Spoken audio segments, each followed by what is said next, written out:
I think everyone has a game that defines them growing up. For some, it's a Mario. For others, it's a Sonic, or even a pcagamen. We played these games during our formative period, and they shaped a lot about our taste in games and things we like in general. I got my first handheld, the Game Boy Advance, when I was 7 years old. That's where my journey with these gaming icons began.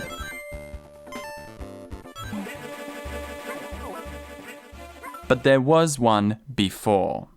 A game forgotten by time. A game with wonderful visuals and game feel.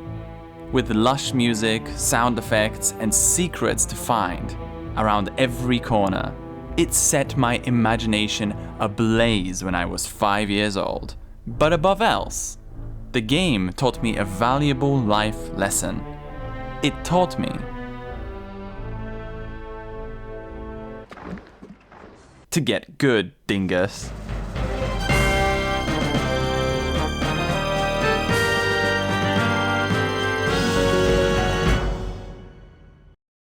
Now I know everyone's familiar with this classic game, but for the ones at the back, Claw is a 2D adventure platformer collectathon released exclusively for PC in 1997 and developed by Monolith Studios. Wait, Monolith? Where have I heard that before? They're not a Japanese company, so that means... That's right, this studio went on to develop such classics as Fear and Shadow of Mordor. That's something even I didn't know about before making this video, and I'm this game's #1 fan. Claw was actually their second title, releasing just after a game named Blood. And that game was a bloody good time. Actually, I never played it. When the game released, it was met with pretty positive reviews, but it didn't achieve a huge success, especially not in the US. The game was mostly criticized for being unfairly difficult and being a 2D platformer in the age of 3D, which is a hilarious sentence to read in 2025. I'm sure you'll agree. A wise man once said, "The more things change, the more 2D platformers we get." Still, as someone who grew up on this curious little thing, I thought it would be my duty as a true gamer to highlight some of the neatness and frustration that this game has to offer. So dust off those pirate hats and get ready for a swashbuckling adventure with Captain Claw. And Captain Nicholas of the 7 Chaos Emeralds. I also have an eye patch because, you know, I've lost my eyes. I'm perfect.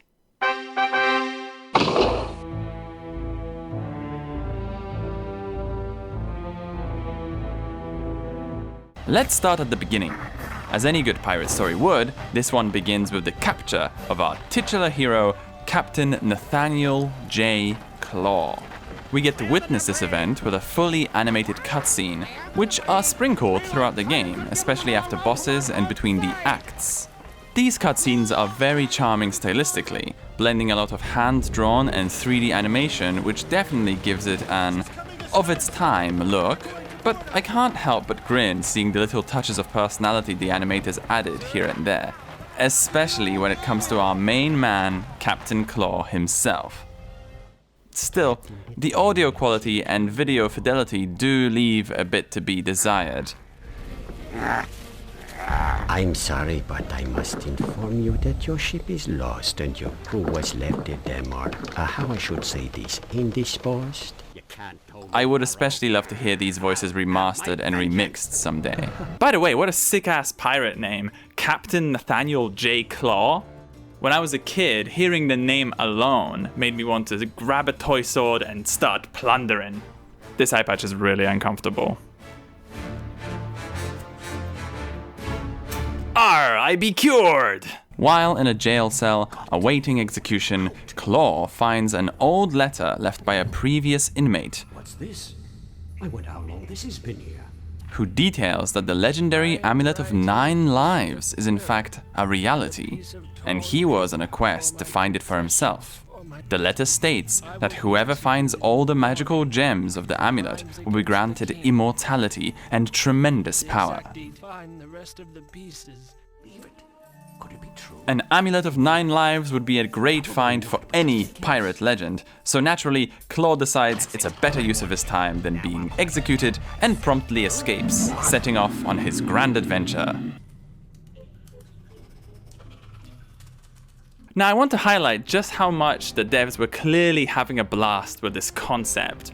The game is teeming with cats and dogs, and it doesn't shy away from putting that front and center. I really appreciate that the devs took the concept of anthropomorphized pirate animals and just ran with it. I also want to touch on Claw's design. I quite like how he's presented. His sprite is very detailed, but not overly busy, giving him a recognizable silhouette and a very clear pirate design. This is veering a little bit into the visual section of the video, but I always appreciated just how animated each character sprite is. Claw, along with each enemy, has unique idle animations for breathing, but also general movements that convey a lot more character. Some characters will be looking around on patrol, others will play with knives, etc. It's all very pleasant to see. Excuse me. Game! Enemies also go into a battle stance when they see you, which is just so extra. I love it.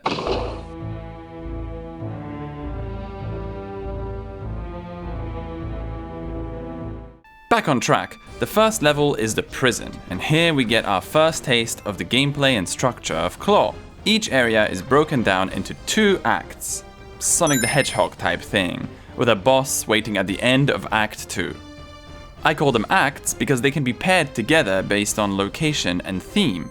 But even more than Sonic the Hedgehog, the 2 acts tend to look quite different from each other, just reusing some of the area's enemies, though recolored and usually more difficult in some way, and some specific environmental elements. It's great, it makes each level feel unique, even if it has a similar theme to the previous one. Back in prison, Claw can run, jump, duck, attack with his fists and his sword, basically all the things you'd expect from a 2D side-scroller. The feel of the controls is quite precise. Claw is responsive, with no latency for performing actions. It feels good to dispatch enemies as they react to being hit with snappy animations and punchy sounds. The audio-visual feedback on each attack is great.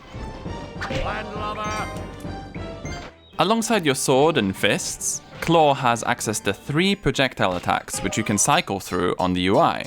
These are a pistol, thrown dynamite, and magic missile. I mean magic claw.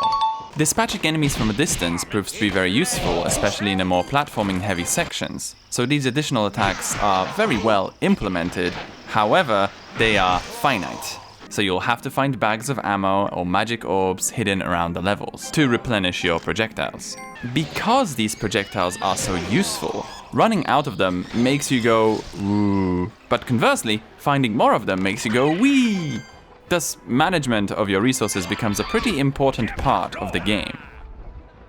Similarly, additional lives are a rarity. You can either find them in rare secret areas or by collecting enough treasure. Since the supply is so limited, you feel more inclined to explore and scour for secrets that may hold additional lives or extra ammo. This feeds directly into the collectathon nature of the game, making you actually care about finding more and more goodies. And that's good game design. I mentioned before that most enemies enter a battle stance when they see you. It's really nicely highlighted by a Metal Gear Solid and a voice line. Similarly, when they are defeated, they always fall off the stage with a very gamey launch. This carries with the silly nature of the game. It's hilarious to hear them yell and fly off in a unique animation. You can even juggle the enemies if you hit them as they're being launched, for absolutely no reason other than these devs being extremely based. Each level tends to have 2 main enemy types, a primarily melee and a primarily ranged baddie. Some levels do differ though, here and there. Now, it might sound like there isn't a lot of enemy variety, But with each level, the game keeps giving the enemies some new tricks up their collective sleeve. You can even see this progression with this gunner enemy in the very first stage. If he sees you, he'll point his rifle and shoot, which you can deftly duck under. However, you won't ever guess what happens in level 2.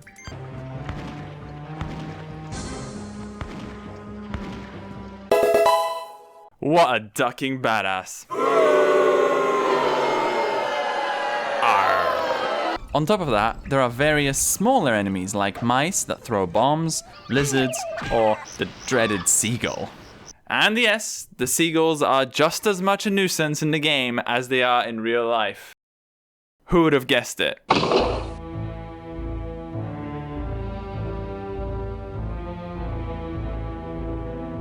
A wise man once said, "What would a platformer be without platforms?" If you understood that reference, a gentlemanly tip of the pirate hat to you, my gaming connoisseur. Thankfully, this isn't an issue in Claw. The game has platforming challenges practically everywhere. While the level visuals are all lovingly crafted, it's clear that the game doesn't try to hide that it is, in fact, a platformer. There are floating platforms around every corner, and while some people might call that a little uninspired, I call that fun.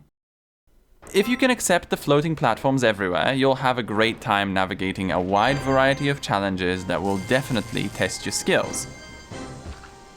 And patience.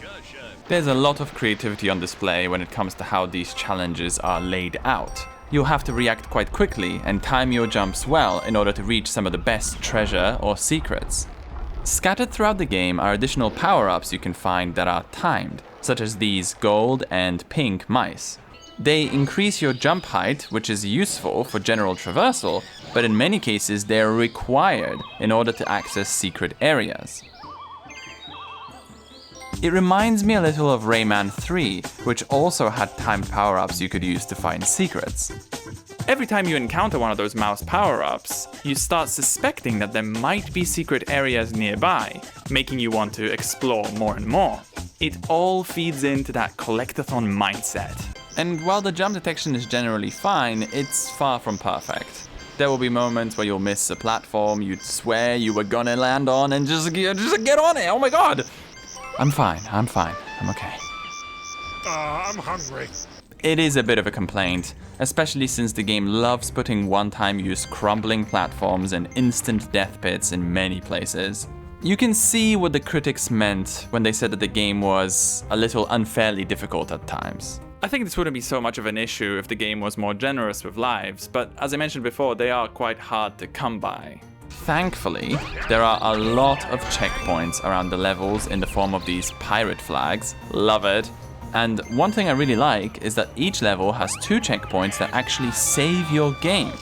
So even should you game over, you won't be starting from the beginning of the level. That does alleviate the frustration of frequent deaths, especially since the levels can be pretty long. Having to restart some of the later levels all the way from the beginning every time you game over, that would be a nightmare, yeah.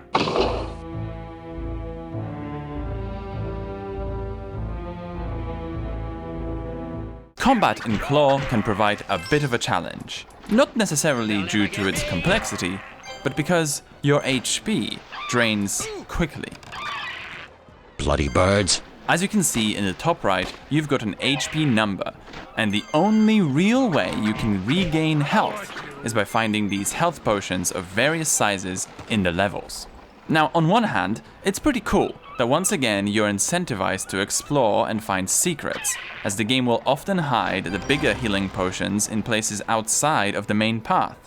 It's a huge relief to find a thick HP potion somewhere, especially if you were running around with 10 HP for the last few minutes. Touché! But, on the other hand, the game could do with giving you a more reliable way of healing, as you can go through big chunks of the level with no potions in sight. This'll be tough. As a little side note, I do love that every level has these thematically appropriate food pieces scattered around. Yum. Looks yummy. They only heal you for 5 HP, but it's such a cute little detail. Sometimes it's milk, sometimes it's fruits or bread, depending on where you are. Now, 5 HP doesn't sound like much, but in some levels, you're gonna be chugging that milk like your life depends on it. Which it does. No grog for me, please. I'll just have a pint of your hardest milk. Arr, this be the good stuff.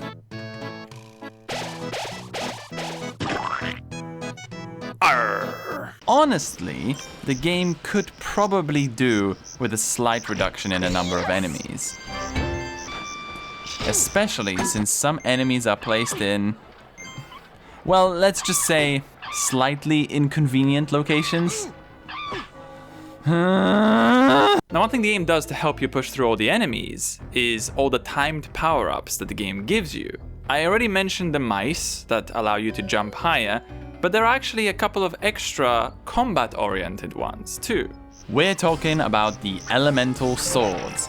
There are 3 in total, and they all work pretty much the same actually. The lightning, frost, and fire sword change your melee attack into a projectile that pierces through all the enemies and takes them all out in one hit. These power-ups are always accompanied by the power-up music, which slaps, and Claw always has a voice line depending on which sword you pick up. Ha ha! Frost sword! Yes! Fire sword! Ha ha! Lightning sword! Replaying the game for this video, I noticed that this game does a lot of teaching without any words. The first time you find the fire sword is in level 2, and it's right on the edge of a long platform with a bunch of enemies. Naturally, you would want to fight them with your cool new fire sword. And once you press that attack button, you'll instantly get what the power-up does and how it interacts with multiple enemies. It's such a simple thing, but it shows a clear dedication to intuitive game design.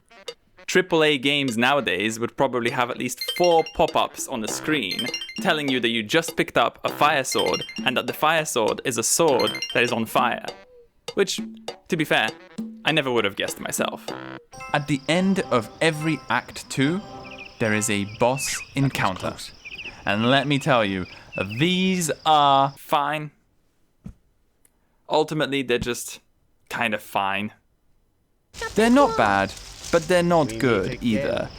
I'd probably say that aside from the designs of the boss characters being pretty cool and the voice actors hamming it up every fight, they're nothing special. I think the biggest shame is that the actual mechanics are quite lackluster. Most bosses are immune to all of your accrued ranged weapons, which makes them feel useless, and that sucks, especially since they're hard enough to find in the levels anyway. You'd hope they could actually, give you an advantage in these fights, but they don't. Which means that aside from a few, most bosses just boil down to spamming your melee attack and quickly getting out of the way, as the boss will usually retaliate immediately. Sometimes the enemy gets locked in your attacks, which makes the fight a cakewalk, but sometimes they'll end up stun-locking you, and they usually hit quite hard. The bosses are probably the least interesting part of the game, at least from a gameplay perspective, as most of them are just basically a coin toss if you're going to stun-lock the boss or if they're going to stun-lock you, which is a shame. So yeah, the game isn't the easiest, and definitely has some gameplay frustrations, but it's not bad at all. And the game more than makes up for its crimes in its audio-visual department, which...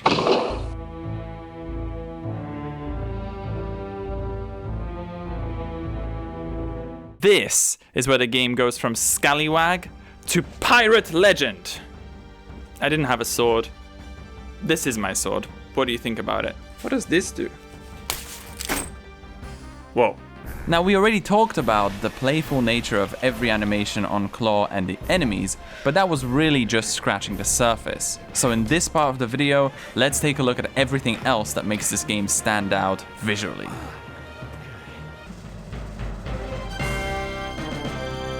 First, the game is just so colorful and a joy to look at. The entire art style screams cartoony and goofy. Even in the darker levels or environments, there is a lot of detail, and nothing is ever bland looking. The game manages to make each level distinct while also keeping to the piratey themes so well that each level feels like a believable stop on Claw's adventure. Of course, helping the environmental design are all the cool interactive things sprinkled around the levels. We touched on the gamey floating platforms, but not all of them are like this. Some are diegetic and part of buildings or rock faces. Additionally, there are vines to swing from, ladders to climb, gunpowder barrels to pick up and throw at enemies, and many crates or containers to break for loot. And let's talk a little bit about this loot, because I don't think I've ever seen a game make me want jewelry and pirate treasure more than in captainclaw. Each level is practically drowning in treasure of different sizes, each with different values too. Coins are the most common type, but aside from them, there are 8 different treasure varieties. Things like rings, statues, goblets, crosses, crowns, skulls. That's pretty metal.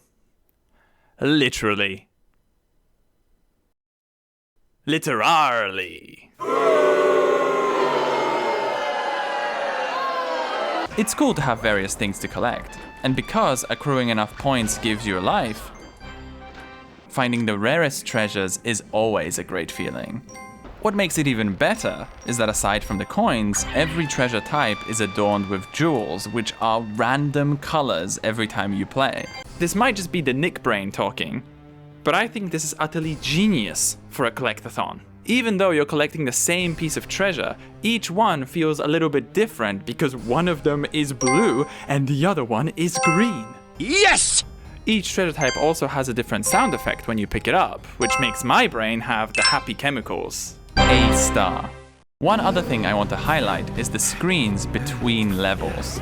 After each boss fight, we get a fully animated cutscene, but right before that, and at the end of the first acts of each area, we get these lovingly crafted screens updating us on Claw's journey. Act 1 of every area ends with us finding a piece of the map we're following to the Amulet of 9 Lives. And so we have a screen showing Claw putting the new piece of map in place and of course making a comment about where he's going next. Now to finally escape from this prison and collect all of the 9 gems. It's such a great little touch as you can exactly see how far you've come on your journey. Then there's the Act 2 screen. This screen shows a drawing of the Amulet of 9 Lives with 9 empty slots for where the magical gems should be. These gems are all collected from the bosses of the game. After each boss fight, this screen has one of the magical gems you've just collected appear on the drawing of the amulet. And man, this just has so much aura. Like the music, the sound effect, and the way these gems look, plus Claw's jubilant comment, all contribute to making this such an exciting feeling. 2 gems, 7 more. This is probably because I played the game at such a young age, but it's always stuck with me as a perfect example of a satisfying win screen. It's just so clean and so crisp, and that guitar makes me weak in the knees.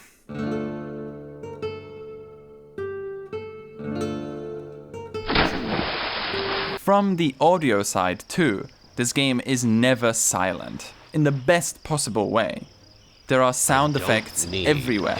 The environment, the enemies, the moving elements in the levels, and of course, Claw himself, making comments at almost every turn. At least bring me something back from the kitchen. They'll never get me. Landlubber. I wonder how old these statues are. Oh well. I love that he never shuts up, honestly. He's constantly making little comments, from little remarks about how difficult the next part will be, to lore tidbits, to antagonizing enemies and calling them scalawags. We don't call each other scallywags anymore. I feel like that should be brought back. Tell you what, next time you're losing your League of Legends game, you've got my full blessing to call someone a scallywag. Try it out, see what happens, and check back with your findings down in the comments below. Arr, tremble in ye boots, ye scallywags. That's voice actor Stephen Waite, voicing Claw. You may know him from a plethora of other games he was involved in, such as Ultrakill. Oh, Gabriel. Now dawns thy reckoning, and thy gore shall glisten before the temples of man. Ha ha! Take that! And he did a really good job on these voice lines. They're the perfect mix of cool and cheesy. And if you know anything about me, you know I am a cheese connoisseur. Check out my cheese video if you haven't seen it. I wonder how old these statues are. Oh well. If there's one aspect of the audio that's a bit lacking, it's the music. It's not even that it's bad per se, it's just generally understated. The main theme is very memorable, but outside of that, I can only recall a handful of the tracks used for the levels.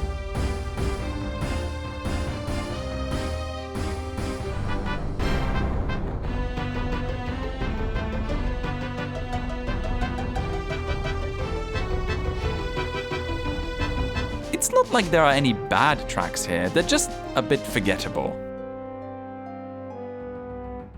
Going back to the visuals for a second, one major complaint I do have with the visual side is that each level has this foreground layer that's on top of the play area.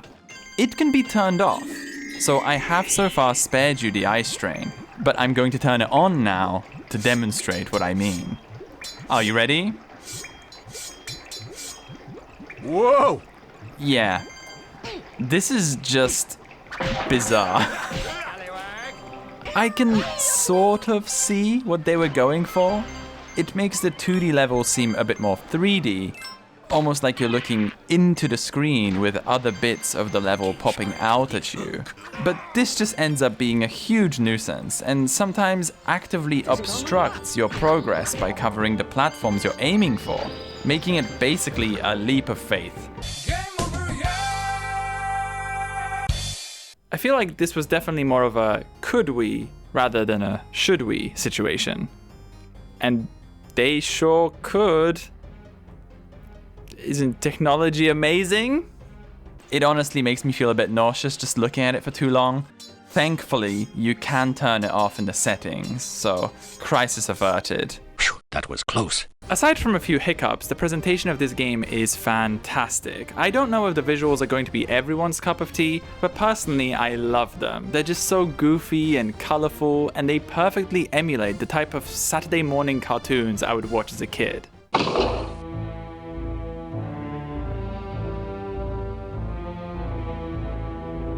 I talked about the way the game handles collectibles, but I wanted to talk a little bit more about how you're going to get them. The game hides treasure in many places. Crates, enemies, leaps of faith, platforming challenges, special jumps, etc. And often the game will tease you by showing you some amazing treasure that's completely out of reach. This is great, because it's like the game is challenging you, saying, "Arr, look at this scurvy dog thinking he be a big boy pirate. Well, let's see you prove it." And prove it you shall. By exploring each level thoroughly, you'll eventually find one of these. These portals, aside from looking kinda slick, transport you to usually closed off areas that are filled with treasure. I must be catnapping. Finding these is always so great, not only because the sound effect is so satisfying, but also because every time you go in, you end up plundering some great booty, if you pardon my piratese. This game really tries its best to incentivize you to go out of your way and really look around. Levels don't have a time limit, which allows the player to take their time exploring. It always bothers me a bit when a game that has a lot of secrets has a timer ticking you down. Like, sir, excuse me, I'm here to find the friggin' chow. Going fast will come second, thank you. If you understood that reference, I also liked the game has a treasure summary screen at the end of each level. Not only is it cool to see how much you've actually collected, but the game also shows you how many of each treasure pieces there are in the levels, which just makes me immediately want to restart the level and find the things I'm missing. Because I'm very normal, you see. And this game really, truly has a lot of treasure, as a pirate game should. You can spend a lot of time trying to max out the treasure in each level. It's great. Well worth it too, thanks to the extra lives and resources that are usually hidden in those secret warp zones I talked about. That aspect of a game really shivers me timbers, if you know what I'm saying. I'm saying it's good. I'm saying it's good. It's good. It's good. Please go play it. Go buy it on Steam and... Oh, right.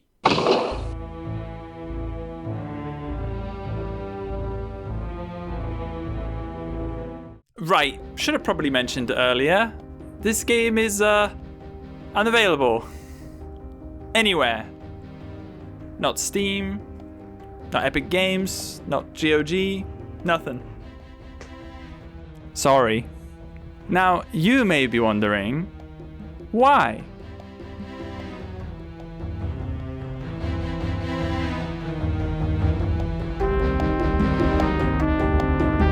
To keep things short, and I might get some things wrong, this whole thing is really convoluted. After the release of the game, Monolith Studios were reportedly working on a sequel to Claw.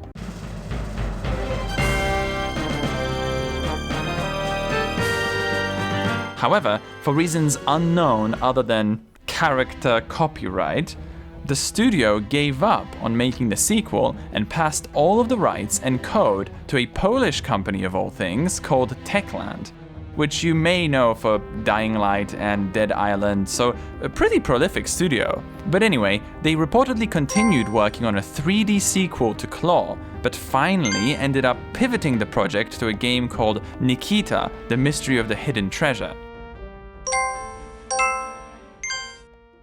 Magical world is awaiting. The game is worth it, so run to your goal. There is no time to waste. The key to the victory is yours. And since then, Claw has been in a strange limbo between Monolith, the developer, Techland, the new owner, and Warner Brothers, who owned Monolith, before shutting them down. Don't you just love copyright law? So the game is completely unavailable. Literally abandonware, right? Unplayable? Well, not exactly. There is still a pretty dedicated community of Claw fans, if you can believe it. And that community has some really good resources. All it takes is a quick Google and you'll be on your way. On your very own pirate adventure. And I really hope that you do. This game deserves a bit of spotlight. It's got its quirks, it's weird and wacky and definitely frustrating at times. Every time I play this game, I feel like the devs had a lot of fun making it, and I really hope that's true.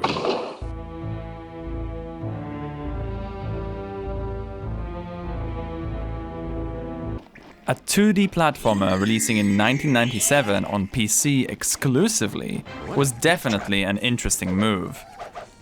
I mentioned before that while the reviews at the time were generally positive, with the main gripe being the slightly unfair difficulty, the most interesting sentiment was that the game should have been a 3D platformer instead.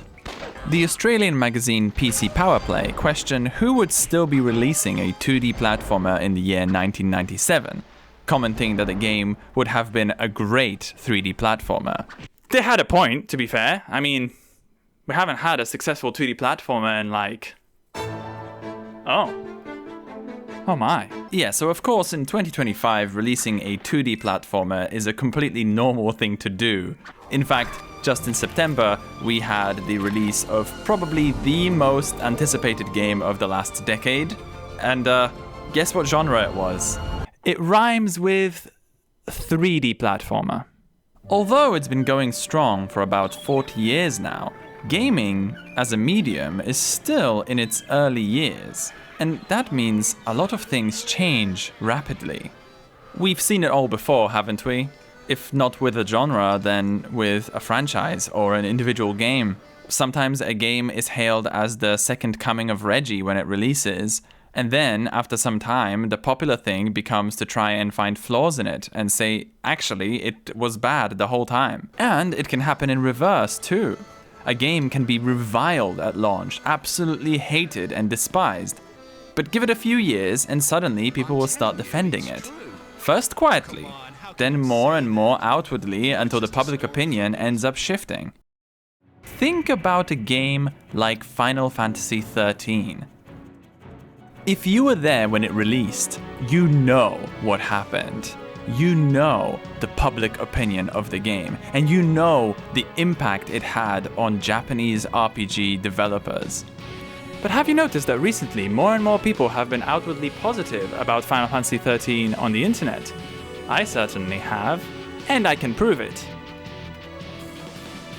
Because I'm one of those people. Final Fantasy XIII is actually pretty alright, and you can't stop me! I guess what I'm trying to say is that it's a natural process. It's an ebb and flow. And I'm sure it will happen many times in the future. Maybe in 2030, we'll all be thinking that live service Skinner box games meant to exploit the player at every turn is a completely passé genre. Hey, a man can dream. Still, I do wonder if the reception of Claw would have been different had the game been released just a few years later, or hell, even in the 2010s. I think it may have been a fine piece of pirate booty for a lot of people.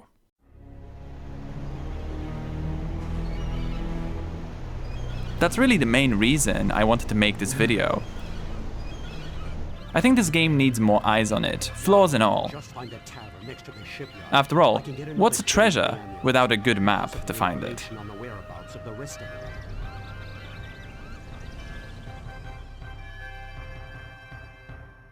Thank you so much for watching. This ended up being way longer than I expected, but I really wanted to leave no stone unturned. And I hope I got you at least a little bit curious about trying Captain Claw. If you enjoyed the video, I really appreciate a like or a subscribe, you know, all the YouTuber stuff. It helps me out a ton.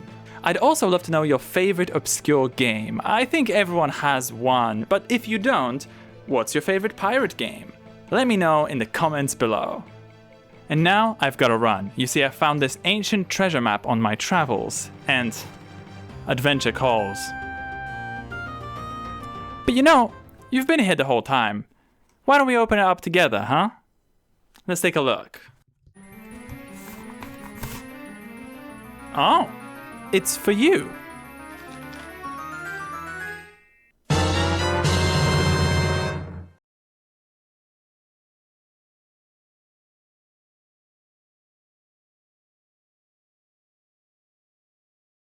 Scallywag!